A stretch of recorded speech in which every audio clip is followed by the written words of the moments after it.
Hello दोस्तों, आप सभी का हमारे YouTube चैनल बेसिक शिक्षा में स्वागत है। मैं नीरज कुमार आप सभी का स्वागत करता हूं। दोस्तों, आज हम लोग पढ़ने वाले हैं वायुमंडल के बारे में।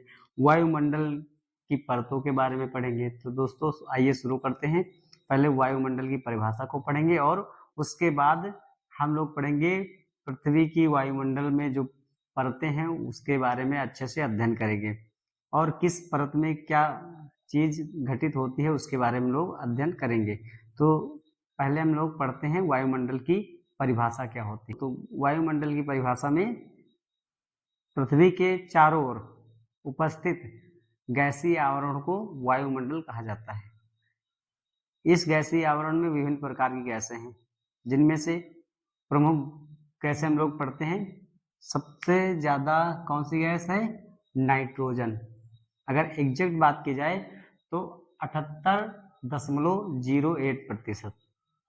और उसके बाद ऑक्सीजन। ऑक्सीजन एग्जैक्ट बात की जाए तो 20.93% और लगभग 21% है। उसके बाद आर्गन गैस है 0.93%। और सबसे कम कार्बन डाइऑक्साइड 0.03%। अगर कार्बन की बात की जाए तो पृथ्वी के वायुमंडल में सबसे निचले भाग में पाई जाती है और यह सबसे भारी गैस है। हमें याद रखना है यह सबसे भारी गैस है और पृथ्वी में ग्रीन हाउस जो प्रभाव होता है उसमें सबसे बड़ा योगदान इसी का है, इसी गैस का।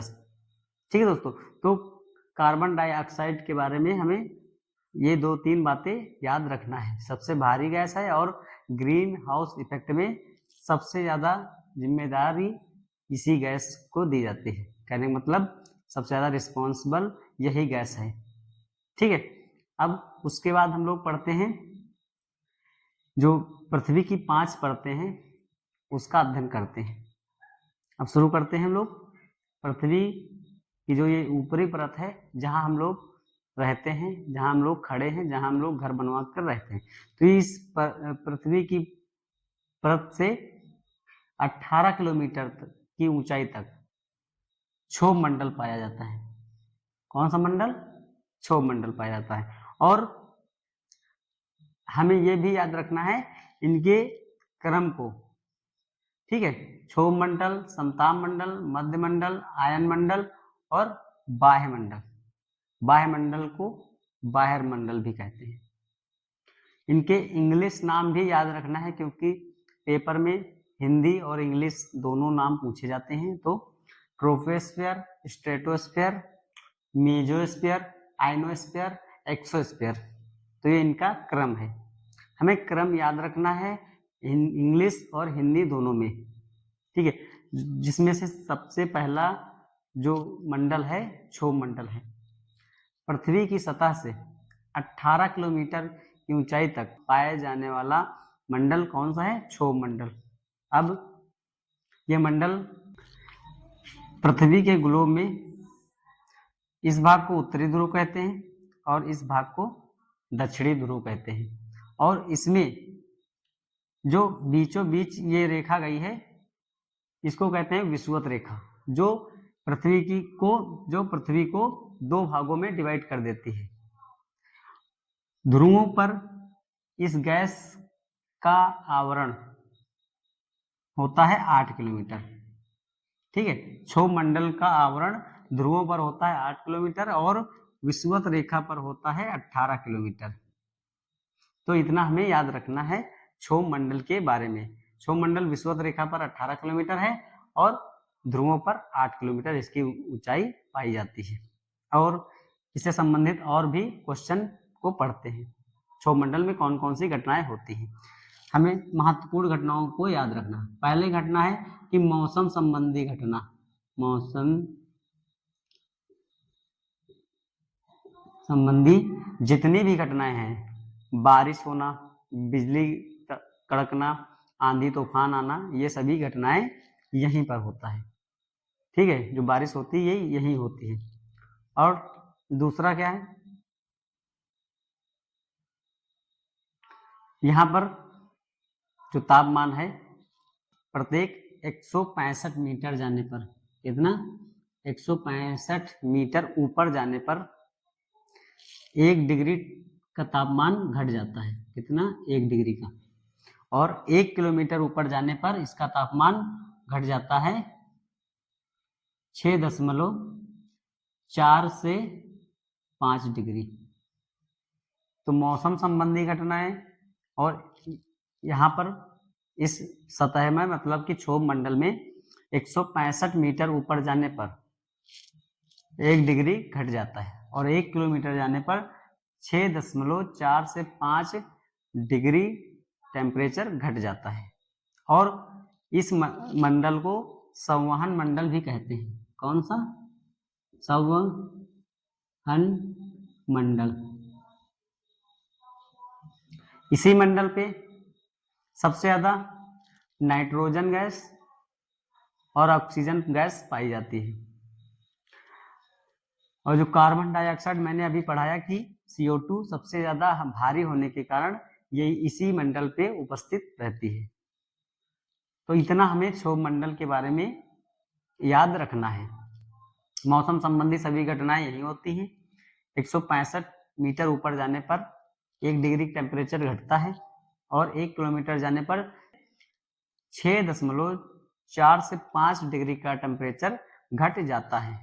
तो इतना हमें क्षोभ मंडल के बारे में याद रखना है। उसके बाद आते हैं 18 किलोमीटर से और 50 किलोमीटर के बीच जो मंडल है उसे कहते हैं समताप मंडल, इंग्लिश में स्ट्रेटोस्फेयर। ठीक है, यहाँ पर हमें 2-3 पॉइंट याद रखने हैं जो बहुत ही महत्वपूर्ण हैं। ज्यादा नहीं है, दो ही 3 हैं। पहला, इस मंडल में जहाज जो उड़ते हैं, जहाज इसी मंडल में उड़ाए जाते हैं। ठीक है, उसके बाद यहाँ का जो टेम्परेचर होता है समान रहता है। यहाँ पर कोई मौसमी घटनाएं नहीं होती है, मौसमी घटना नहीं होती है, ना बारिश होती है, ना तूफान आता है, ना बिजली तड़पती है। ठीक है, तो मौसम साफ होने के कारण जहाज इसी मंडल पे उड़ाए जाते हैं। उसके बाद 18 किलोमीटर से ऊपर जब जाएंगे तो 15 किलोमीटर से 35 किलोमीटर के बीच ओजोन लेयर है। कौन सी लेयर है? ओजोन लेयर, O3 जिसे कहते हैं। इस लेयर में, जो ये लेयर है, इसकी ऊंचाई के बाद जो सूर्य से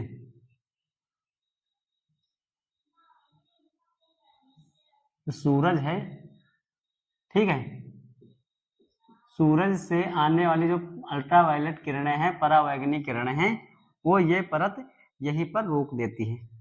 ये अल्ट्रावायलेट किरणें क्या होती है दोस्तों? ये किरणें हमारे शरीर में हानिकारक पहुंचाती है। कैंसर के लिए सबसे ज्यादा इन्हीं किरणों का हाथ होता है। तो ये परत जो है बहुत ही महत्वपूर्ण है हमारे वायुमंडल को संतुलित बनाए रखने में। दोस्तों, आप लोगों ने पढ़ा होगा ओजोन परत में छेद हो रहा है, मतलब ओजोन परत हल्की हो रही है। तो वो किस कारण हो रही है उसको हम लोग अच्छे से समझेंगे। ओजोन परत को पतली करने में सबसे ज्यादा महत्वपूर्ण अगर किसी गैस का हाथ है तो वो क्लोरोफ्लोरोकार्बन का है। ये क्या होती है दोस्तों? तो जो हम लोग रेफ्रिजरेटर और AC से जो गैसें निकलती हैं वही क्लोरोफ्लोरोकार्बन है। इन्हीं गैसों के कारण ओजोन परत पतली हो रही है, जिसके कारण आने वाले समय में वायुमंडल का टेम्परेचर संतुलित ना होने के कारण यहाँ पर तरह तरह की बीमारियां हो गई या फिर विभिन्न प्रकार की मौसमी घटनाएं होंगी, जिससे हमारी पृथ्वी में रहने वाले जीव जंतुओं को हानि हो सकती है।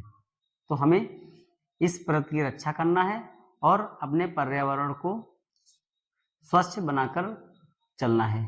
अपने स्वार्थ के लिए अपने पर्यावरण का मतलब अपने पर्यावरण को हानि नहीं पहुंचाना है। तो इतना हमें याद रखना है। ठीक है दोस्तों। उसके बाद दोस्तों हम लोग पढ़ते हैं मध्यमंडल के बारे में, मध्यमंडल में क्या होता है। तो 50 किलोमीटर से 80 किलोमीटर के बीच मध्यमंडल पाया जाता है। कितने किलोमीटर के बीच? 50 से 80 किलोमीटर के बीच मध्यमंडल पाया जाता है, जिसे मेसोस्फीयर कहा जाता है। इसमें हमें 2-3 पॉइंट याद रखना है। पहला, -100 डिग्री सेल्सियस तापमान यहाँ पर हो जाता है। इस परत में -100 डिग्री टेम्परेचर हो जाता है। अगर क्वेश्चन आता है कि इन 5 परतों में सबसे ज्यादा ठंडी परत कौन सी है, तो मध्यमंडल है। ठीक है। उसके बाद सबसे ज्यादा पूछे जाने वाला क्वेश्चन मध्यमंडल का, कि जो उल्का पिंड होते हैं, हमने दोस्तों जब सौर मंडल पढ़े थे उसमें उल्का पिंड के बारे में अच्छे से पढ़ा था। अगर वो वीडियो नहीं देखे दोस्तों तो उसको देखेंगे, तब आप लोगों को उल्का पिंड के बारे में अच्छे से समझ में आएगा। जो उल्का पिंड होते हैं वो इसी मंडल में आकर जलकर राख हो जाते हैं। तो उल्का संबंधी घटना कहाँ होती है, तो मध्यमंडल में होता है। जिसे हम लोग रात में देखते हैं टूटता हुआ तारा, वही है उल्का पिंड। वो तारा नहीं दोस्तों, वो क्षुद्र ग्रह है। तारा कभी टूटते नहीं दोस्तों, तारे गैसीय होते हैं, वो टूटते नहीं। ये क्षुद्र ग्रह है, ठीक है। और इसी को जब पृथ्वी की कक्षा में आता है, जलता हुआ प्रतीत होता है, उसे उल्का कहते हैं। और हमने ये भी बताया था, ये उल्का जब पूरी तरह से जल नहीं पाता है, पृथ्वी पर आगे गिर जाता है, तब इसका नाम पड़ जाता है उल्का पिंड। तो हमें 2 पॉइंट याद रखना है मध्यमंडल के बारे में। उसके बाद हम लोग आते हैं आयन मंडल की। 80 किलोमीटर से 640 किलोमीटर के बीच कौन सा मंडल पाया जाता है, तो आयन मंडल पाया जाता है, जिसे आयनोस्फीयर कहते हैं। इससे भी बनने वाले क्वेश्चन को हम लोग समझते हैं। पहला क्वेश्चन है, इस मंडल में आयनिक गुण होने के कारण, कौन से आयनिक गुण, आयनिक गुण होने के कारण इस पर संचार संबंधी जो घटनाएं होती हैं इसी पे होती हैं। जो सैटेलाइट होते हैं तो इसी मंडल में उपस्थित किए जाते हैं, मतलब कि इसी मंडल में रहते हैं सैटेलाइट, आयनिक गुण के कारण। क्योंकि यहाँ से कोई भी तरंग जाती है, वापस यहीं से टकरा, इस मंडल में आयनिक गुण के कारण फिर से वापस पृथ्वी पर पहुंच जाता है। इसीलिए सैटेलाइट इसी मंडल में लगाए जाते हैं। ठीक है दोस्तों। तो आयनिक गुण होने के कारण सैटेलाइट कहाँ लगाए जाते हैं, आयन मंडल में। ठीक है दोस्तों। उसके बाद आते हैं सबसे लास्ट बाह्य मंडल में, जिसे बाह्य मंडल भी कहते हैं, और इंग्लिश में एक्सोस्फीयर कहते हैं, एक्सोस्फीयर। ठीक है दोस्तों। अब इस मंडल की ऊंचाई कहां से कहां तक होती है, तो 640 किलोमीटर से इसकी कोई ऊंचाई सीमा नहीं है। ठीक है। इस मंडल में सबसे हल्की गैसें पाई जाती है। कौन सी सबसे हल्की गैसें, जैसे हाइड्रोजन, हीलियम। वायुमंडल में हाइड्रोजन और हीलियम गैस पाई जाती है, जो सबसे हल्की गैस होती है। सबसे हल्की गैस कहाँ, वायुमंडल में। और सबसे भारी गैस कहाँ, क्षोभ मंडल में। सबसे हल्की गैस हीलियम, हाइड्रोजन, और सबसे भारी गैस कार्बन डाइऑक्साइड। इतना हमें याद रखना है गैसों के बारे में। ठीक है। और जो पृथ्वी से दूसरे ग्रहों के लिए, वो दूसरे ग्रहों के लिए यान भेजे जाते हैं, वो यहीं भेजे जाते हैं। जैसे जो चंद्रयान भेजा गया, मंगलयान भेजा गया, तो इसी मंडल में भेजे जाते हैं। तो यान जो होते हैं इसी मंडल में भेजे जाते हैं। ठीक है दोस्तों, तो हम लोगों ने पांचों परतों के बारे में अच्छे से अध्ययन किया। पहली परत है क्षोभ मंडल, जिसकी ऊंचाई होती है पृथ्वी की सतह से 18 किलोमीटर। ठीक है, इसमें सभी मौसम संबंधी घटनाएं होती हैं और 165 मीटर ऊपर जाने पर 1 डिग्री टेम्परेचर घट जाता है और 1 किलोमीटर ऊपर जाने पर 6.4 से 5 डिग्री का टेम्परेचर घट जाता है। मौसम संबंधी घटनाएं होने के कारण इस मंडल को संवहन मंडल भी कहते हैं। ठीक है, बारिश होना, बिजली का चमकना और आंधी तूफान सब इसी में होता है और ऊपर नहीं होता है। ठीक है, उसके बाद हम लोग समताप मंडल में आ जाते हैं। समताप मंडल 18 किलोमीटर से 50 किलोमीटर तक होता है। जहाज इसी मंडल में उड़ाए जाते हैं, मौसम संबंधी घटनाएं नहीं होती हैं इसमें, और ओजोन परत इसी मंडल में पाई जाती है। ओजोन परत को सबसे ज्यादा हानि कौन गैस पहुंचाती है? क्लोरोफ्लोरोकार्बन। यह गैस रेफ्रिजरेटर और एसी से उत्पन्न होती है। उसके बाद आते हैं मध्य मंडल में।